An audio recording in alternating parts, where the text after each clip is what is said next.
Social media has become a huge part of people's everyday lives. Most people are active on at least one social media platform. With websites like Facebook, Twitter, and Instagram, making it easier to connect with others, it's hard not to fall into the trap, especially when there's countless other sites and groups you could join.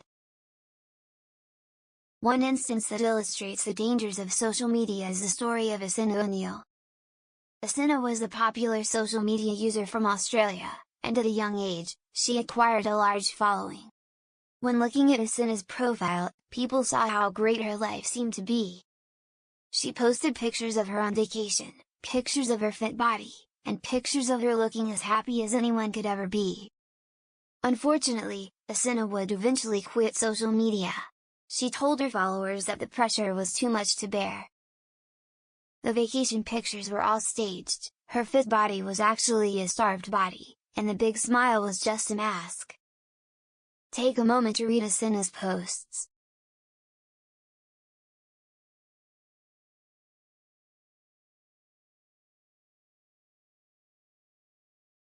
Because of social media, everyone assumed this girl's life was as amazing as it appeared to be.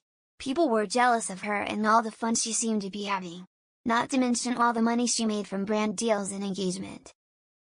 But behind the screen, she was miserable. All the things viewers thought were a photo documentation of a great life were actually a series of lies used to keep up Essena's online persona. You may ask yourself, why would she continue to use social media if it made her so sad? When answering this question from the point of view of a hedonist, the answer is simple. At a point in her life, her presence on social media made her happy.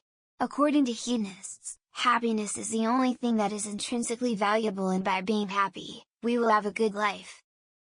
If Essena believed that posting and gaining followers made her happy, it makes sense that she would do everything in her power to continue, even if that meant she had to push through some tough times. A hedonist would argue that extensive social media use, like Essena's, isn't a problem as long as it only ever makes a user happy. However, as shown in her case and many others, being on social media for hours at a time and never getting angry, upset, or jealous, is impossible, which would make it unacceptable to a hedonist. Another theory that closely resembles hedonism is desire theory. Desire theorists claim that by simply going after the things you want and doing the things you want to do, you will obtain the good life that everyone wants. Desire theorists would say that extensive social media use is okay as long as it's what the person wants to do.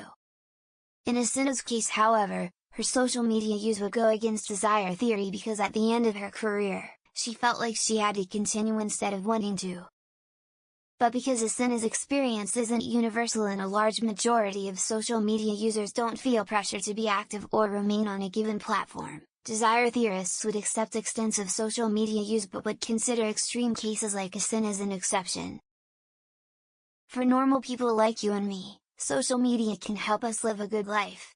As long as we know when to step away, like when we begin experiencing negative emotions, and only get online when we actually want to, our social media use can be valid in the eyes of desire theorists and hedonists alike.